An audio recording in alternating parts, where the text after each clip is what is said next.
রাজধানীর তেজগাঁওয়ে কাজী নজরুল ইসলাম এভিনিউ এর স্টার ক্লাবের পাশে দুর্বৃত্তদের গুলিতে নিহত ঢাকা মহানগর উত্তর স্বেচ্ছাসেবক দলের সাবেক সাধারণ সম্পাদক আজিজুর রহমান মুসাব্বিরকে গুলি করে পালানো সেই তিনজনকে কিন্তু এখনও পুলিশ শনাক্ত করতে পারেনি। এবং আজ কিন্তু এই মুহূর্তে এখন যেই নয়াপল্টন যে কেন্দ্রীয় কার্যালয়, বিএনপির যে কেন্দ্রীয় কার্যালয়, সেই কেন্দ্রীয় কার্যালয়ের সামনে কিন্তু সেই স্বেচ্ছাসেবক দল নেতার যে জানাজা, সেই জানাজা কিন্তু অনুষ্ঠিত হচ্ছে।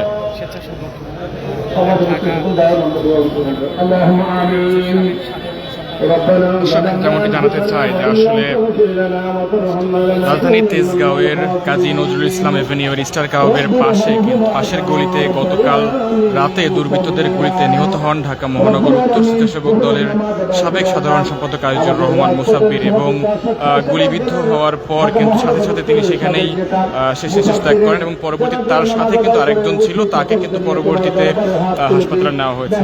তবে তাকে গুলি করে পালানো যে তিনজন, সেই তিনজনকে কিন্তু পুলিশ এখনো শনাক্ত করতে পারেনি, যেমনটি আমরা জানতে পেরেছি। এবং তাদের পরিচয় নিশ্চিত করতে কিন্তু একাধিক সিসিটিভি ফুটেজ সেগুলো কিন্তু পর্যালোচনা করছে আইন শৃঙ্খলা বাহিনী, কিন্তু তাদেরকে কিন্তু এখনো নিশ্চিত করা সম্ভব হয়নি।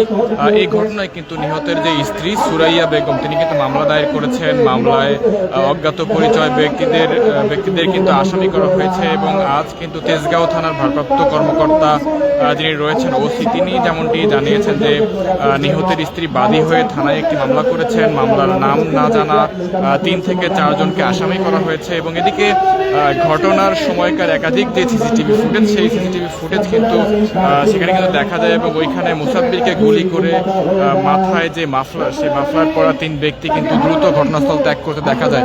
অর্থাৎ সিসিটিভি ফুটেজ আমরা যেটি দেখেছিলাম, সেই সিসিটিভি ফুটেজে 3 জনের মাথায় যে মাফলার পরা, সেই মাফলার পরা 3 জন কিন্তু পালিয়ে যাচ্ছিল, এমন কিন্তু আমরা দেখেছিলাম। এবং পুলিশ যেমনটি জানিয়েছে যে গতকাল বুধবার রাত 8টার কিছুক্ষণ পর কাজী নজরুল ইসলাম এভিনিউ এর যে হোটেল সুপারস্টার রয়েছে, সেই সুপারস্টার হোটেলের পাশের আহসানুল্লাহ টেকনোলজি ইনস্টিটিউটের গলিতে অজ্ঞাত পরিচয়ে কিন্তু 2 জন বন্দুকধারী তারা কিন্তু মুসাব্বিরকে লক্ষ্য করে গুলি চালায়। এবং এতে তেজগাঁও থানার যে ভ্যান শ্রমিক ইউনিয়নের সাধারণ সম্পাদক আবু সুফিয়ান ব্যাপারী, তিনিও কিন্তু সেখানে উপস্থিত ছিলেন এবং তিনি কিন্তু সেখানে গুলিবিদ্ধ হন। গুলিবিদ্ধ অবস্থায় কিন্তু স্থানীয়রা 2 জনকে উদ্ধার করে যে বিআরবি হাসপাতাল রয়েছে সেখানে নিয়ে যান। এবং সেখানে নিয়ে গেলে চিকিৎসক কিন্তু মুসাব্বিরকে কিন্তু সেখানে কিন্তু সাথে সাথেই মৃত ঘোষণা করা হয়।